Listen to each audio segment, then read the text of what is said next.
Mesdames, Messieurs, peuple congolais, chers membres de la diaspora, individuellement et collectivement, du nord au sud, de l'est à l'ouest et au centre, tant au niveau citoyen qu'intellectuel, politique, militaire, religieux et ou spirituel, je vous informe qu'être citoyen, c'est d'un côté d'agir toujours en permanence. Et pourquoi? Parce qu'aucune cause n'est perdue d'avance, et surtout lorsqu'elle est digne, juste, noble, légitime et voire d'intérêt général. Par conséquent, seule la lutte libère. Être citoyen, c'est de l'autre côté d'être informé. Et pourquoi? Parce que l'ignorance est la pire des souffrances. Le savoir et les connaissances vous libèrent.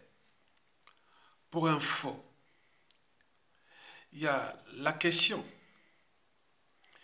qui se passe dans la tête de tous les compatriotes et patriotes éclairés. La question de la chute de Sassou Nguesso. Est-ce qu'elle va dépendre des enjeux nationaux et ou géopolitiques, sous-régionales, entre l'Occident collectif et le Sud global, ou entre la France-Afrique et les Américains? Du côté des enjeux nationaux, on patine. Ça coince depuis 2015 déjà. Et donc chacun doit se poser les questions là. Est-ce que ça doit dépendre des Français, des Américains et ou de tous ces enjeux-là? Parce que historiquement, Sassou Nguesso était revenu au pouvoir par le sang de nous Congolais à travers un coup d'État, le sanglant Force Afrique. Donc c'était venu de l'extérieur. Comme l'œuf, quand il est brisé de l'extérieur, la vie s'arrête. Les bonnes choses arrivent toujours de l'intérieur. Donc on se demande, est-ce que ça va dépendre de ces enjeux-là?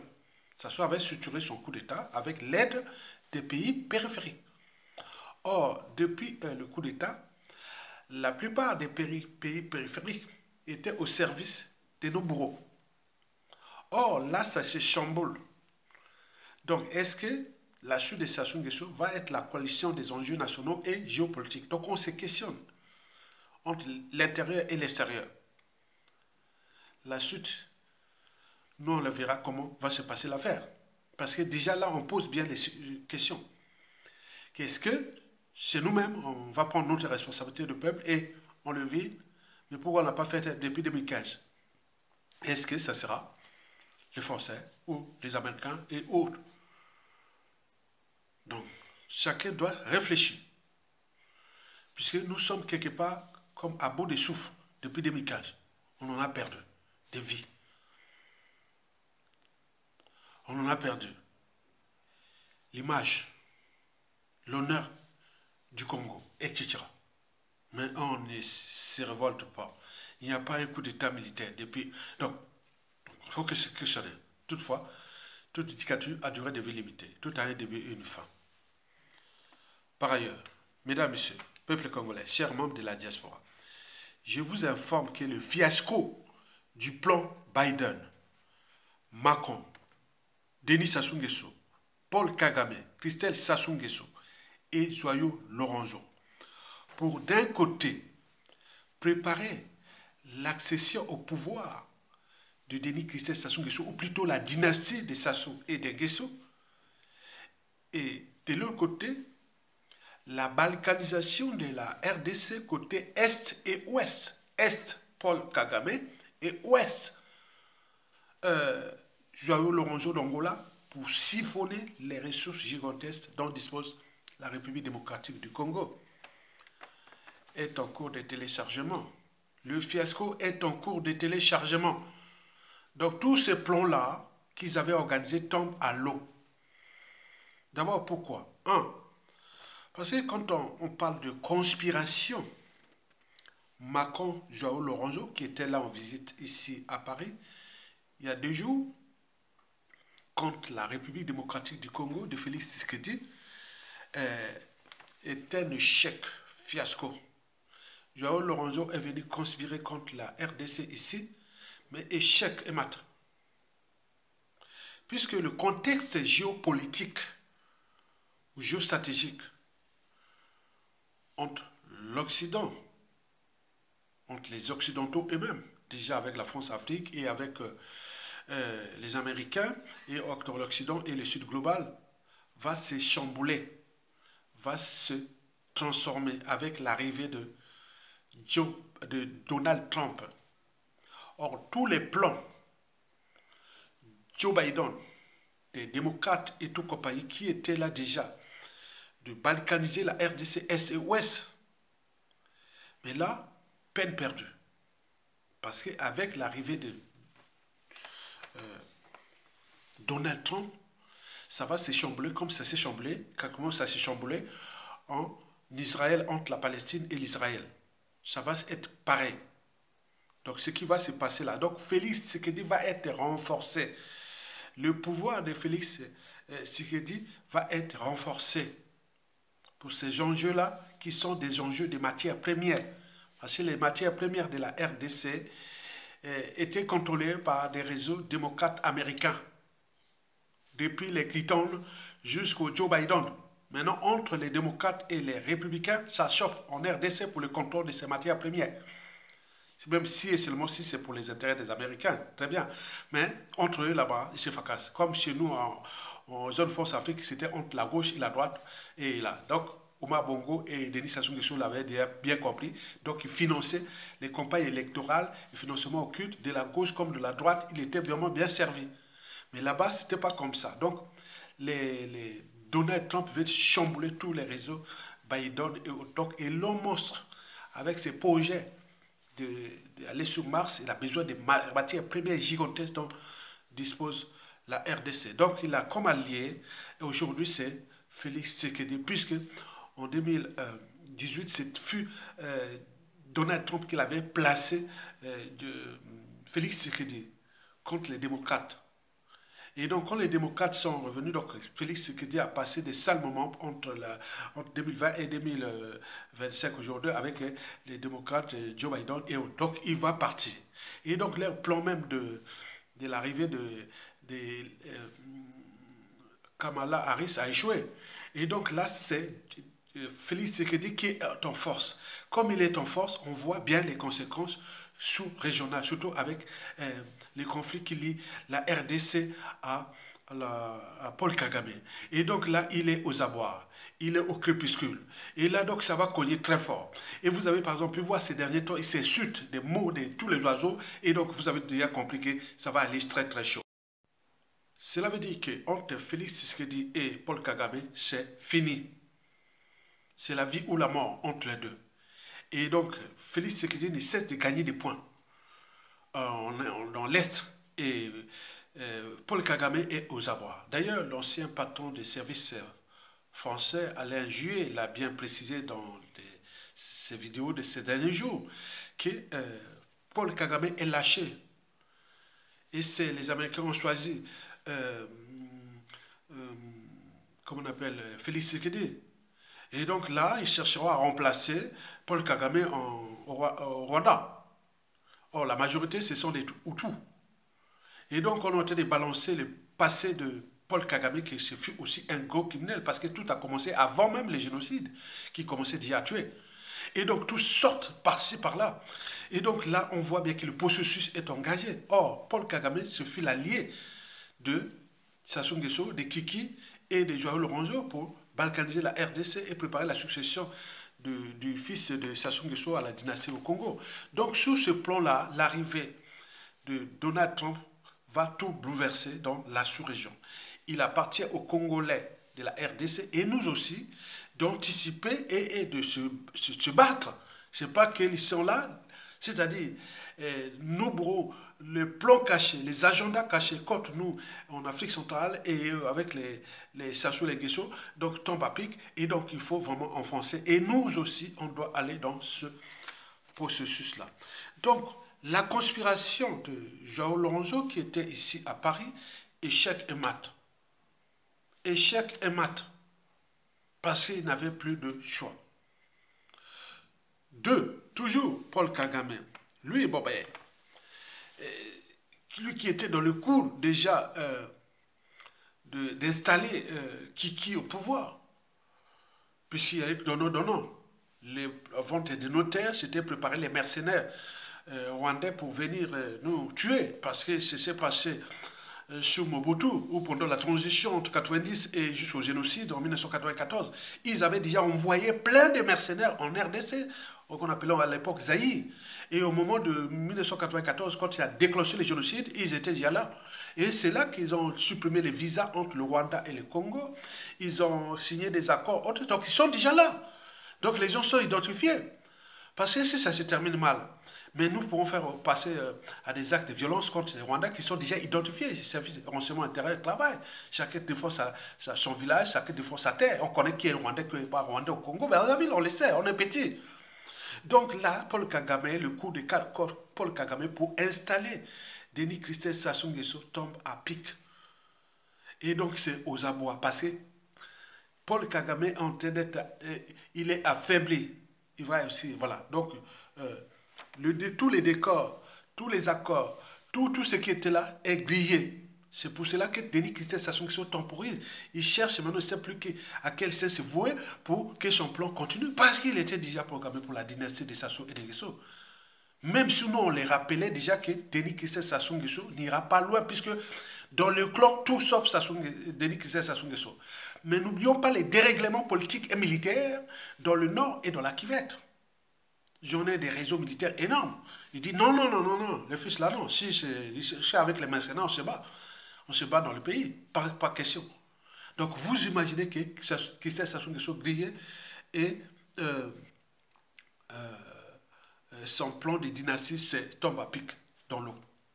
Au départ, c'était vraiment jouer les jeux avec le premier ministre britannique, l'indo-britannique là, qui voulait transférer les gens au Rwanda, qui devaient venir là pour préparer les mercenaires et tout compagnie. C'était déjà plan. Ça veut dire que si les démocrates étaient réélus en 2024 là, nous serions foutus.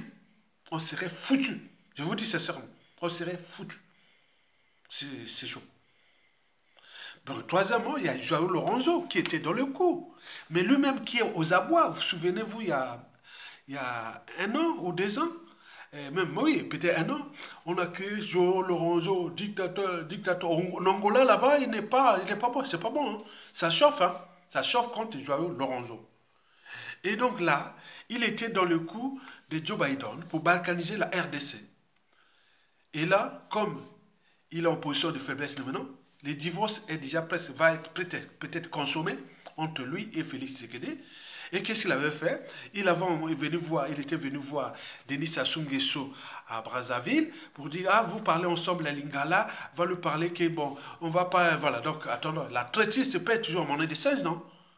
Donc vous savez, vous venez trahir les autres et après tu attends, comme nous les Congolais, Sassou nous a fracassé depuis le 1977 et même bien avant. Et à la conférence nationale, on dit bon, on lave les mains. Mais quand il était revenu, et là il est en train de fracasser. Non, il ne faut pas laisser un criminel rester un criminel. Hein. Un traître reste un traître. Hein. Et donc là, Denis Sassou Nguesso a voulu sauver Joao Lorenzo mutuellement pour le coup de la RDC, ça ne marche pas. Et là, il est venu voir Macron pour ça, il a eu le rosé, ça ne marche pas, c'est un fiasco. Et donc là, on ne sait pas comment va se passer cette affaire-là par la suite. Et quant à Denis Sassou Nguesso, il devient une coquille vide. C'est une coquille vide. Et qui n'attend plus que le vent, l'événement, qui va faire qu'il tombe. Donc, il faut savoir que les tendances sont les suivantes. Regarde ce que je vous ai parlé avant. Est-ce que Sassou Nguesso va-t-il chuter à travers les enjeux nationaux que nous, peuple congolais, on doit prendre notre responsabilité sans l'aide extérieure, comme ça s'est passé ailleurs. Mais à défaut, ça sera l'aide extérieure. Mais sur ce plan, j'ai des tendances à vous faire passer. La première tendance, c'est que, bon ben, comme là, Donald Trump va prendre le pouvoir, il y a beaucoup de réseaux qui vont balancer des trucs pour montrer que Donald Trump vient libérer Mokoko, André comme ça, vient libérer ça. D'où l'énervement du côté de Sassou Nguesso qui cherche à humilier la famille André au commissariat. Peut-être il reste Mokoko, puisque les tensions entre les Mboshi et les Makwa. Et donc tout ça, je vous dis, il va laisser vraiment du bazar à Sassou Nguesso là. Déjà dans sa propre tribu. Maintenant après, moi vous savez que les choses là, quand il est là, vous croyez qu'il est fort, mais quand il tombe là, vous verrez voir que les gens vont punir ces gens là. Et donc là, ça chauffe là. Donc Donald Trump peut-être va dire à Macron et autres, non, stop, libérez les Mokoko, libérez tout. Donc on ne sait jamais ce qui va se passer là. Peut-être il va placer un pot américain qui sera à la presse Sassou Nguesso qui se dessine. C'est à nous de savoir comment trouver la synthèse. Et de ça, donc, c'est prendre notre responsabilité de peuple au niveau soit de la rue et un coup d'état militaire sanitaire. Si on attend, bon, les autres viendront nous donner un coup de main, mais il y a des contreparties. Il faut savoir ça, parce que les enjeux américains en République démocratique du Congo sont tels qu'il faut avoir un allié périphérique de la RDC. Oui, je vous rappelle que les enjeux américains sont colossaux en RDC, au regard des matières premières dont dispose la RDC. Mais les périphériques de la RDC qui est plus surveillée, c'est nous, Congo, le Congo-Brazzaville. Que ce soit pour la Chine, que ce soit pour les Américains. Donc c'est là. Donc nous sommes pris comme dans le marteau et l'enclume entre les Chinois et les Américains pour les enjeux de la RDC. Chacun veut avoir son pied sur terre à Brazzaville pour contrôler la RDC. Donc ce sont les Américains et autres. Les Français sont derrière. Mais écoutez, là, ça se passe comment? La tendance peut-être qu'il y aura, Donald Trump va faire comme l'a fait avec l'Israël et la Palestine. Tape, voilà, allez, libérez Mokoro, libérez ça, on y va. Donc nous, on aura donné le dos à la France-Afrique.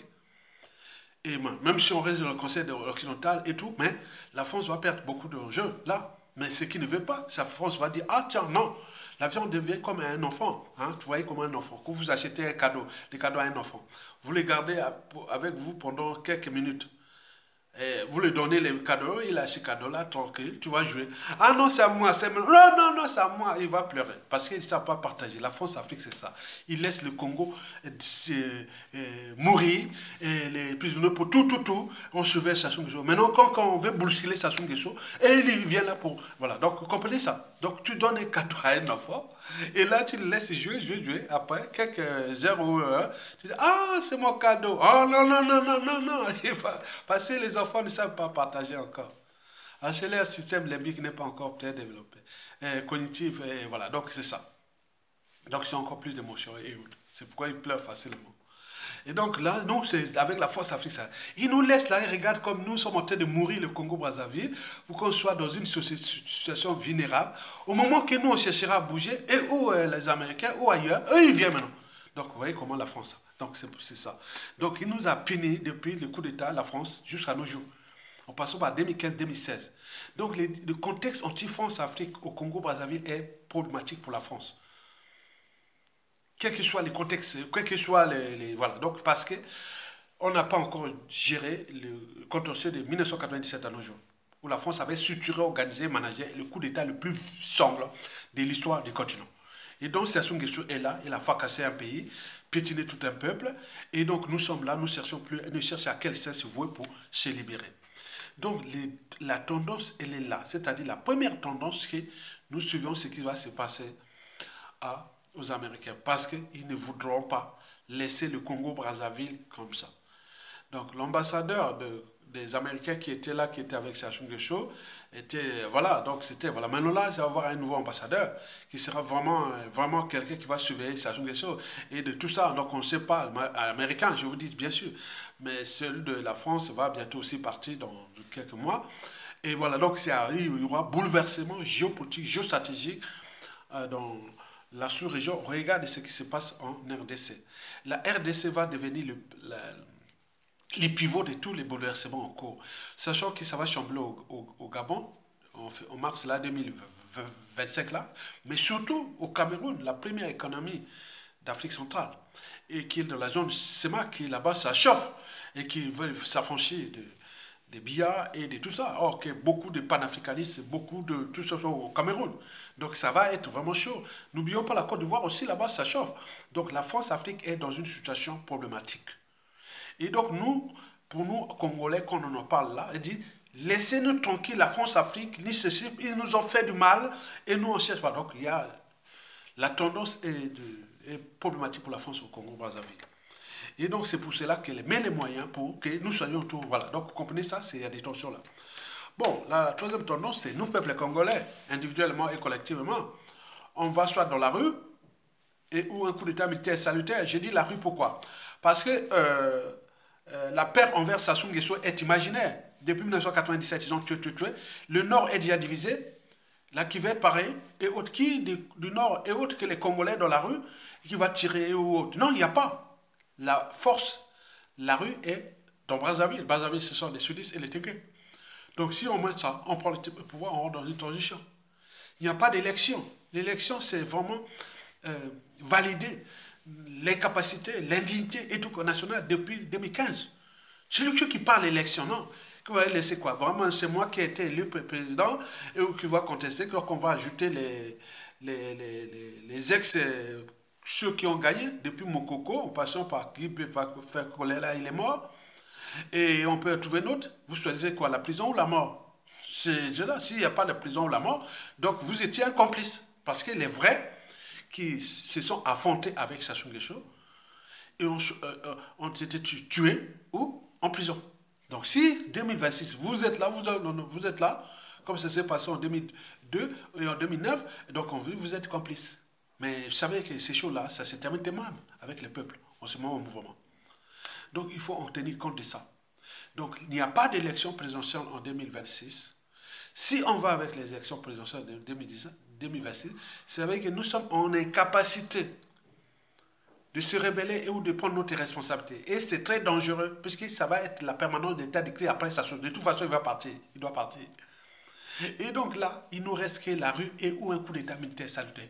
À défaut, il part là-bas, ou dans le pire des cas, c'est les étrangers, comme les Américains et les Français, ils vont dire, bon, ben, dans le contexte actuel, bon, on l'a. Mais la France nous a punis. Ce qui passe dans tous les mots, toutes les bouches du Congo.